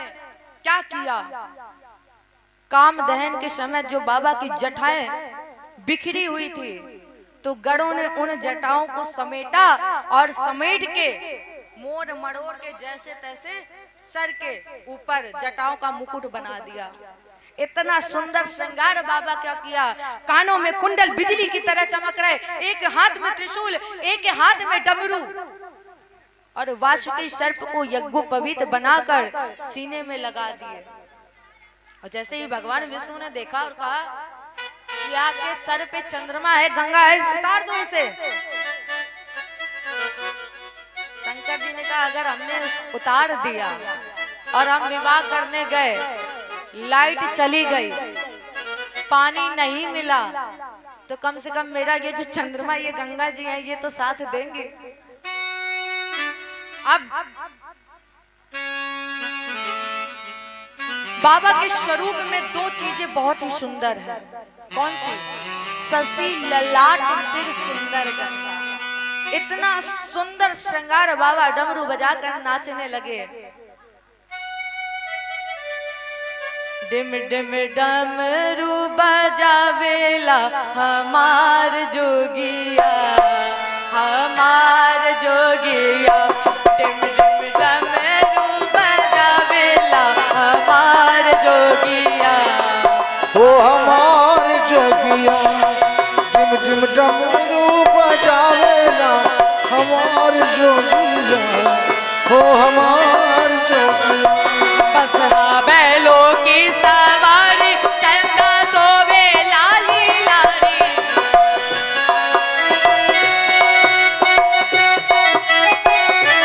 बसहा बैलों की सवारी, चंदा सोबे लाली लाली। बसहा बैलों की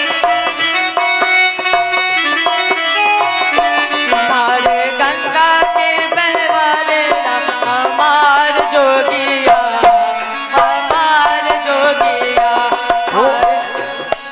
हो हमार जोगिया, हाँ हमार जोगिया। डिम डिम डमरू बजावेला हमार जोगिया, हमार जोगिया। जिम जिम डमरू बजावेला हमार जोगिया, हो हमार जोगिया। जय हो।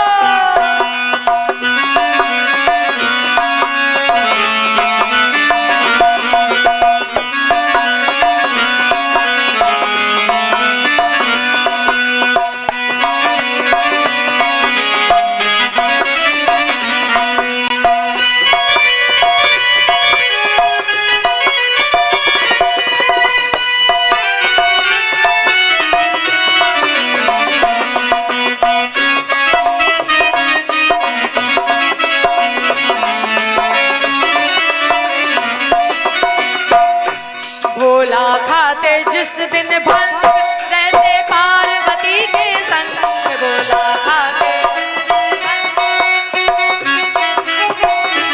गोला खाते जिस दिन भंग रहते पार्वती के संग,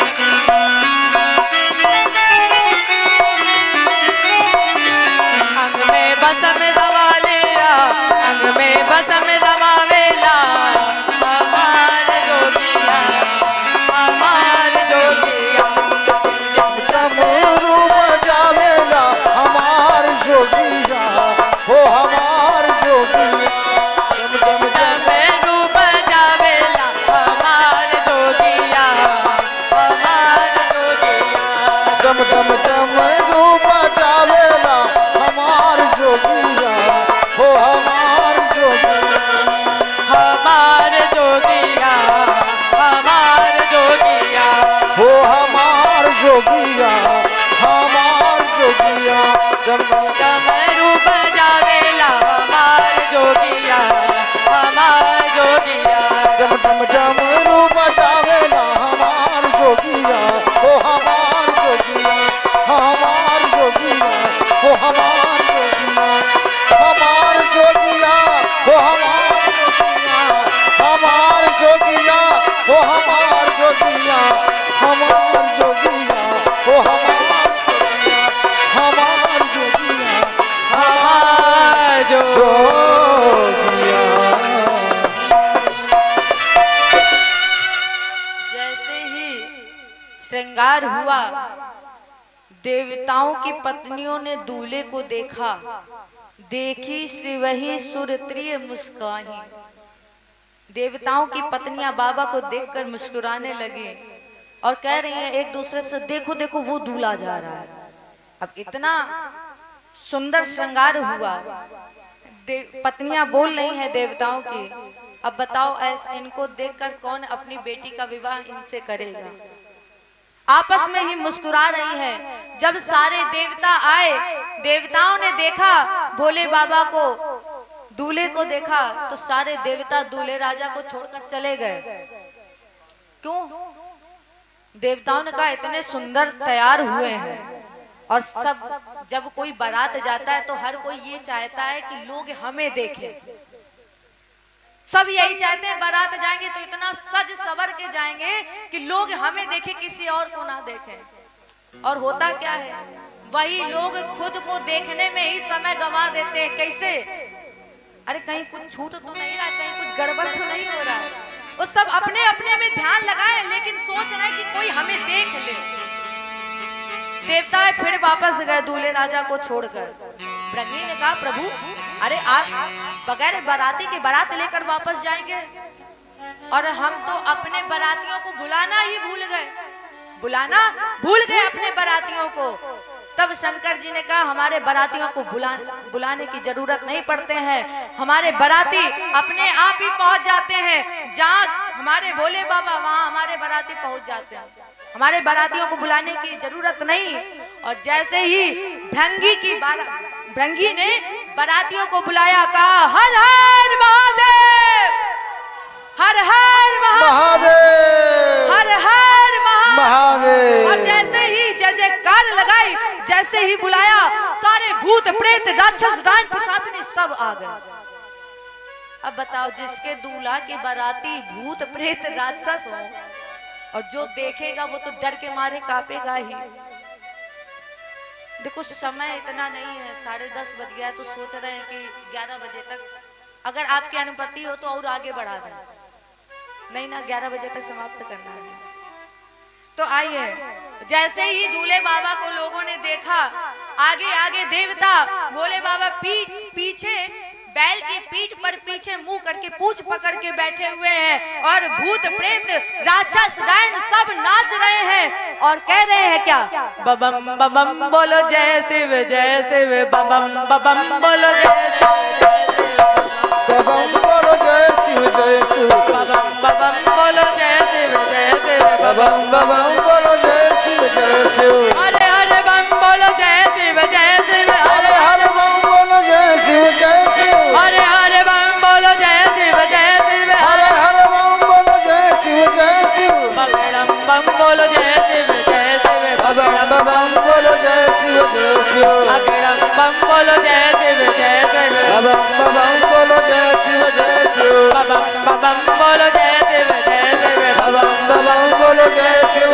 शिव बम बोलो जय शिव। जैसे दूल्हा सरकार वैसी बारात। और जैसे ही बारात निकलना प्रारंभ हुई, हिमाचल जी ने दिव्य स्वागत किया, नदियों को उतर दिया। बारात नगर के निकट ही है। अब इधर से जब अगवान पहुंचे, अगवानों ने देखा सबसे आगे भगवान विष्णु खड़े। अगवान ने देखा इतना सुंदर दूल्हा, क्योंकि दूल्हा तो आगे होता है। और एक अगवान पहुंचा कहाँ, विष्णु जी के पास, और पूछा, कान में पूछा, क्योंकि अगर ये दूल्हा ना हुए तो हमारी बेइज्जती हो जाएगी। इसलिए भगवान विष्णु के पास पहुंचे, कान में पूछा, क्या आप ही दूल्हा हैं? भगवान विष्णु ने कहा कि हम दूल्हा नहीं, हम बाराती हैं। हम दूल्हा नहीं, हम बाराती हैं। तो आपस में ही सोचने लगे, जब बाराती इतना सुंदर है तो फिर दूल्हा कितना सुंदर होगा। बच्चे देख रहे हैं, बच्चे डर के मारे भाग गए। माँ ने पूछा, बेटा बारात कैसी है? बच्चों ने कहा, सुबह तक बची रहो तब ठीक है। अरे नग्न भेष है, ऐसे कोई दूल्हा बन के आता है? अरे दूल्हा तैयार होकर आता है, ये तो कुछ धारण ही नहीं किए। इतना ही नहीं माँ, इनके बाराती पता कैसे है? किसी के सर है, किसी के सर नहीं, किसी का पेट है, किसी के हाथ नहीं, पैर नहीं, केवल मुंह ही मुंह है। और किसी के केवल हाथ पैर मुंह है, पैर नहीं है। किसी के हाथ पैर है और मुंह नहीं है। माँ एक बात बताओ, जिसके मुंह नहीं है वो बारात में जाकर क्या करेगा? क्यों? अरे मुंह ही नहीं है तो फिर गोलगप्पे कैसे खाएगा? क्या करेगा जाके? बेफालतू में जा रहा है। अब डर के मारे कांप रहे हैं। इधर जब बारात पहुंची हिमाचल के पास, मैना शुभ आरती सवारी, सुमंगल गावही नारी, और कंचन थार सोहे बर पानी, परिछन चली अरही हर्षानी। मैना ने देखकर थाल फेंक दी और जा करके पार्वती जी को गोद में ले लिया और रोने लगी। ब्रह्मा जी से कहा, ब्रह्मा जी ये क्या कर दिया है? जिस फल को कल्प वृक्ष में लगाना चाहिए आपने उसको बबूर के वृक्ष में लगा दिया। बेटी मैं तुमको लेकर अग्नि में जल जाऊंगी, लेकिन इसके साथ तुम्हारा विवाह नहीं करूंगी। उतने ही बीच में तब तक किसी ने पूछ लिया, ये बताओ ये दूल्हा बताया किसने? कौन था दूल्हा बताने वाला? अब बेचारे फंस गए। कौन था? नारद जी। अब नारद जी सोच रहे, बताओ अब हम फंस गए, क्या करें? सो नारद जी भाग लिए। पार्वती जी ने सुना कि लोग मेरे गुरु की निंदा कर रहे हैं, तो पार्वती जी ने कहा, एक बात बताइए, क्या आप विधाता की लेखनी को बदल सकती हैं? और अगर आप विधाता की लेखनी को नहीं बदल सकती तो आपका कोई अधिकार नहीं है किसी को दोष लगाने का, किसी को दोष लगाकर, किसी को दोष देकर कलंक को भागी बनाने का आपको अधिकार नहीं है। मेरे भाग्य में जो लिखा है वो होना ही है। इधर वेद शिरा आदि मुनियों को लेकर नारद जी हिमाचल जी के भवन में पहुंचे। हिमाचल जी से कहा, महाराज आपकी बेटी केवल आपकी ही बेटी नहीं है, इस जन्म में नहीं, ये जन्म जन्मांतर से शिव की अर्धांगिनी है। पिछले जन्म में सती थी, शिव के वचन पर विश्वास नहीं हुआ, परिणाम शरीर त्यागना पड़ा। और आप अपने आप को बड़भागी समझिए कि यही आपको आपको बेटी के रूप में मिली। ये जननी है, जगदम्बा है। जैसे ही हिमाचल जी को ज्ञात हुआ, हिमाचल जी ने माँ पार्वती के चरणों में प्रणाम किया, नगर का पूरा श्रृंगार किया। और जब श्रृंगार हुआ, इधर तब तक बारातियों को भोजन कराया, मैना को समझाया। और जब मैना को समझाया तो भगवान शिव पीतांबर वस्त्र धारण करके विशाल मंडप पर पहुंचे। वहां पर मैया पार्वती जी भी आए और इस तरह से हमारे भोले बाबा और मैया पार्वती जी का विवाह संपादित हुआ। जय बोलिए शंकर भगवान की। कम समय होने के कारण ये हमने थोड़ी सूक्ष्म में आपको शिव और मैया पार्वती जी की कथा श्रवण कराई। आइए, भोले बाबा का विवाह हुआ तो एक बार नृत्य करना बनता है। अरे अपनी जगह पे बैठे बैठे कर लो। हम ये नहीं कह रहे खड़े होके करो, लेकिन हमारे प्यारे प्रभु का विवाह है तो एक बार बनता है। क्योंकि जब आपके बेटे की शादी होती है तो आपको कहना नहीं पड़ता कि नाचो, तब आप खुद ही बेशर्म बन के सड़क पर नाचती हो। और आज हमारे भोले बाबा का विवाह है तो खड़े होकर ना सही, आप अपने बैठ कर नृत्य कर सकती हैं। हाँ, आइए हम अपने भोले बाबा से कहते हैं क्या सुंदर श्रृंगार हुआ था। आज श्रृंगार के ऊपर ही एक प्यारा सा भजन। आइए हम सभी भक्त मीठी मीठी तालियों की सेवा के साथ कहते हैं।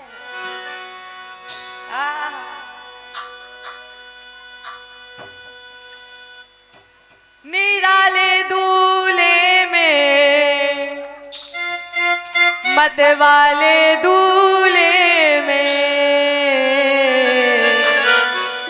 सज रहे भोले बाबा निराले दूल्हे, सज रहे भोले बाबा निराले दूल्हे, सज रहे भोले बाबा निराले दूल्हे, निराले दूल्हे में मत वाले दूल्हे में, निराले दूल्हे में मत वाले दूल्हे में, निराले दूल्हे में मत वाले दूल्हे में, निराले दूल्हे में मत वाले दूल्हे में सज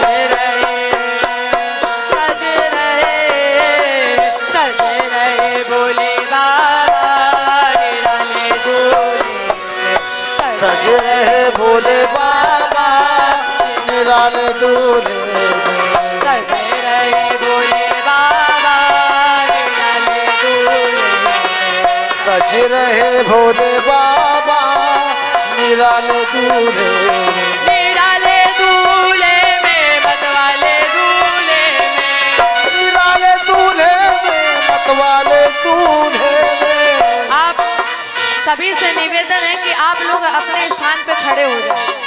सभी भक्त अपने स्थान पे खड़े हो और झूमते हुए तालियों की सेवा के साथ जय हो।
निराले दूल्हे में सज रहे भोले बाबा, निराले दूल्हे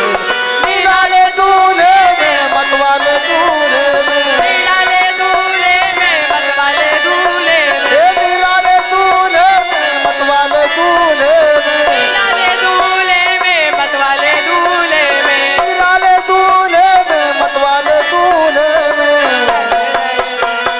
सज रहे भोले बाबा, सज रहे भोले बाबा, निराले दूल्हे में भोले बाबा, निराले दूल्हे। और क्या हुआ?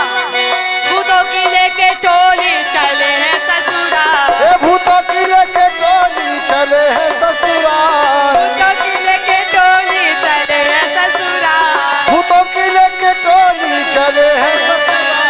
श्री भोले जी, श्री भोले जी, श्री भोले जी दिगंबर हो बैल पे सवार, ओ श्री भोले जी दिगंबर हो बैल पे सवार, भोले जी दिगंबर हो बैल पे सवार। श्री भोले जी दिगंबर हो बैल पे सवार। हम कैमरा वाले भैया से कह रहे हैं कि ध्यान दे थोड़ा, हमारी ये अम्मा डांस कर रही तो इनकी वीडियो जरूर आए।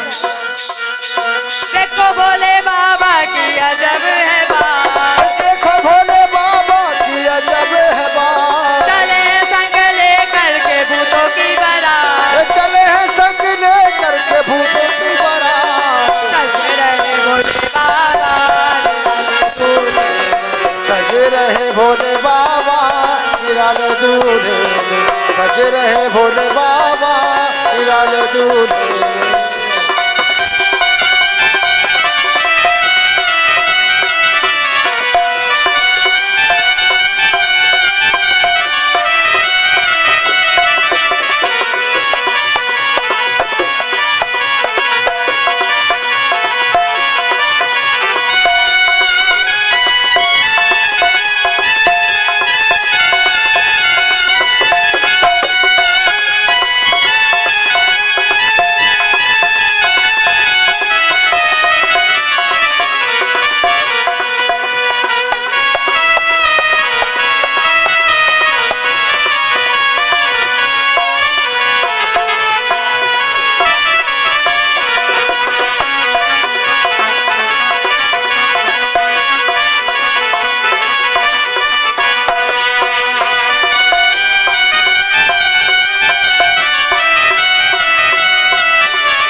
आरती और आरती के बाद प्रसाद। कल आप कथा में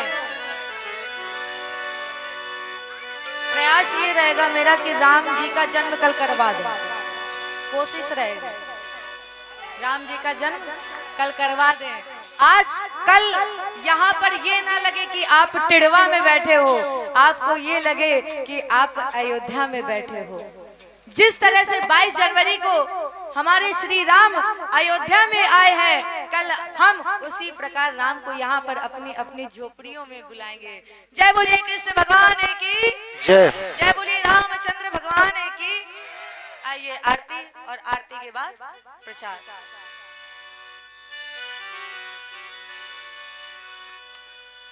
हे राजा राम तेरी आरती उतारो, हे राजा राम तेरी आरती उतारो।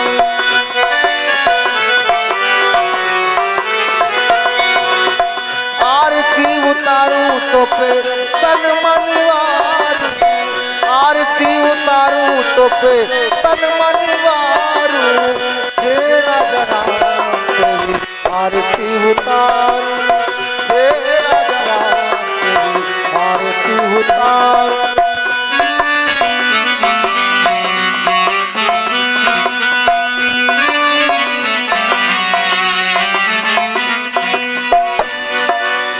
कनक सिंहासन राजत जोरी, दशरथ नंदन जनक किशोरी।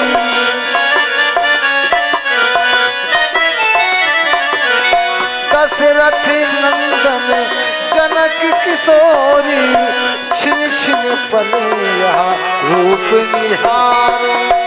हे राजा राम तेरी आरती उतारो।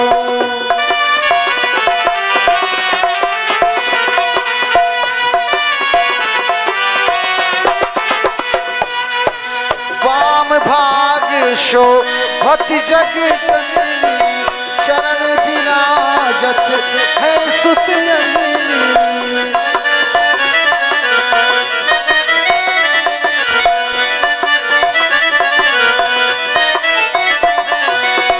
वाम भाग शोभति जग जननी, चरण विराजत है सुत अंजनी। प्रभु पंकज नाने की दिशा, हे राजा राम तेरी आरती उतारो। हे राजा राम तेरी आरती उतारो।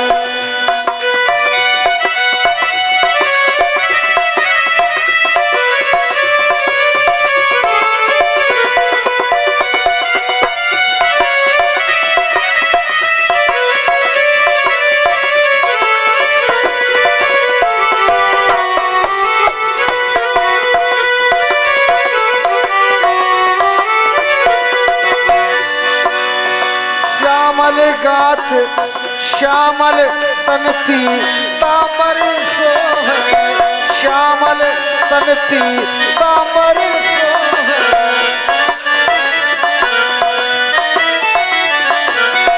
श्यामल तन पीतांबर सोहे, देख छवि मुनि मन मन मोहे। सुंदरता पर सर्वस्वान, हे राजा राम तेरी आरती उतारो। कर्पूर गौरम करुणावतारम, संसार सारम भुजगेन्द्रहारम। सदा वसंतम हृदयारविंदे, भवं भवानी सहितं नमामि। त्वमेव माता पिता त्वमेव, त्वमेव बन्धु सखा त्वमेव, त्वमेव विद्या वयं त्वमेव, त्वमेव सर्वं मम देवदेव। मनोजवं मारुततुल्यवेगं, जितेन्द्रियं बुद्धिमतां वरिष्ठं। वातात्मजं मातर्यूथमुख्यं, श्रीरामदूतं शरणं प्रपद्ये। श्रीरामदूतं शरणं प्रपद्ये, श्रीरामदूतं शरणं प्रपद्ये, श्रीरामदूतं शरणं प्रपद्ये, शरणं प्रपद्ये, शरणं प्रपद्ये।